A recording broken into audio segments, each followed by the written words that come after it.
टूनी की 3 बहनें थीं और तीनों एक ही जंगल में रहा करती थी, लेकिन उस जंगल में सूखा पड़ गया था और बहुत दिन से कोई भी फल उस पे किसी भी पेड़ पर नहीं आया था।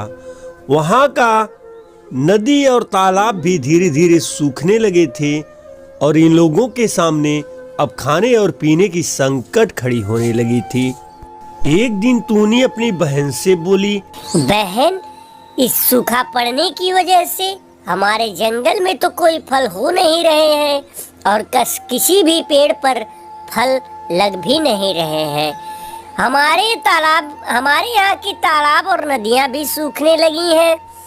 बहन, अगर ऐसे ही चलता रहा तो वह दिन दूर नहीं जिस दिन हम लोग भूखों मरने लगेंगे। तालाब नदियाँ सूख जाने की वजह से हम लोग पानी भी नहीं पाएंगे। इसलिए बहन, मेरी एक राय है कि हम लोग क्यों ना इस जंगल को छोड़ करके दूसरी जंगल में चलें। वहाँ पर चलेंगे जहाँ पर अच्छे अच्छे फल होंगे, वहाँ पर तालाब और नदियाँ होंगी। हम लोग वहाँ पर जाके अपना घर बनाएंगे और वहीं रहने लगेंगे। फिर दोनों बहनें खुश होती हैं और उसकी बातों से सहमत होती हैं और तीनों फिर एक साथ दूसरे जंगल के लिए चल देती हैं। जाते जाते वो लोग एक जंगल में जाती हैं और वहाँ पर देखती हैं 3 पेड़ हैं, जिसमें 2 पेड़ पर फल लगे हुए होते हैं और एक पेड़ एकदम बिल्कुल सूखा होता है। उस पर ना ही पत्ते होते हैं और ना ही कोई फल होता है। तीनों बहनें जब पेड़ के पास जाती हैं तो देख करके बड़ा खुश होती हैं।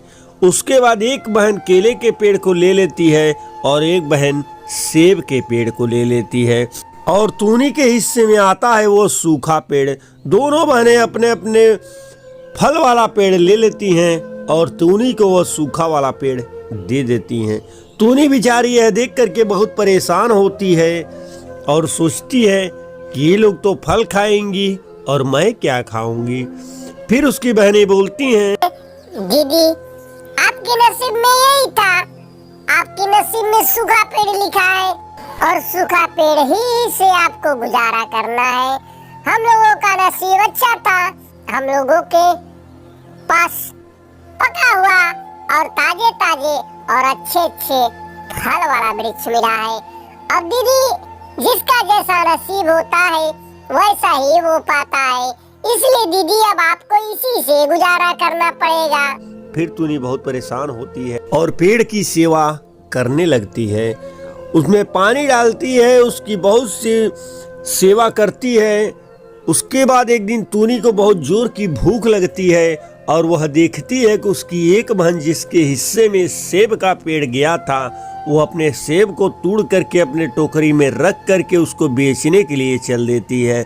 टूनी फिर भूख के मारे उसके पास जाती है और बोलती है, बहन, अगर तुम मुझको एक फल दे देती तो मेरे पेड़ पर जब फल लगता तो मैं तुझको 2 फल देती। फिर उसकी बहन बोलती है, अरे दीदी, अब आपके नसीब में सूखा पेड़ है, सूखा पेड़ पर तो पत्ते हैं नहीं, तो फल कब आएंगे। दीदी, उधार उसी को दिया जाता है जिससे वापस मिलने की उम्मीद हो। आपको उधार देकर हम क्या करेंगे जब हम जानते हैं आप हमको कभी नहीं वापस कर सकती हैं। इसलिए दीदी, हमको क्षमा करें। मैं इसको बाजार में ले जाऊंगी तो 2 पैसा बेचकर कमाऊंगी, आपको दूंगी तो समझ लो मैंने हराम में दे दिया। इसलिए दीदी, मुझको क्षमा करिए। फिर उसकी बहन चल देती है। फिर देखती है वो टूनी कि उसकी दूसरी बहन जा रही है और वो जिसके हिस्से में केला आता है वो केला को लेकर के वो भी अपने मार्केट में बेचने लिए जाती है। फिर टूनी उसके भी पास जाती है और उससे भी बोलती है, बहन, मुझको बहुत जोर की भूख लगी है। अगर तुम मुझको एक केला दे देती तो मेरे पेड़ पर जब फल लगता तो मैं तुझको 2 फल देती।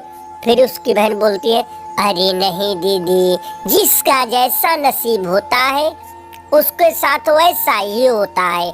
हमारे नसीब अच्छे हैं, हमको एक फल वाला वृक्ष मिला, आपकी नसीब फुट्टी है तो आपको ये सूखा पेड़ मिला। अब आप इसी से गुजारा करिए मानो मैं अगर आपको उधार दे भी देती हूँ तो फिर आपके पेड़ पर तो पत्ती नहीं है, तो फल कहाँ से आएंगे? जब फल नहीं आएंगे तो आप हमको वापस कहाँ से करोगी?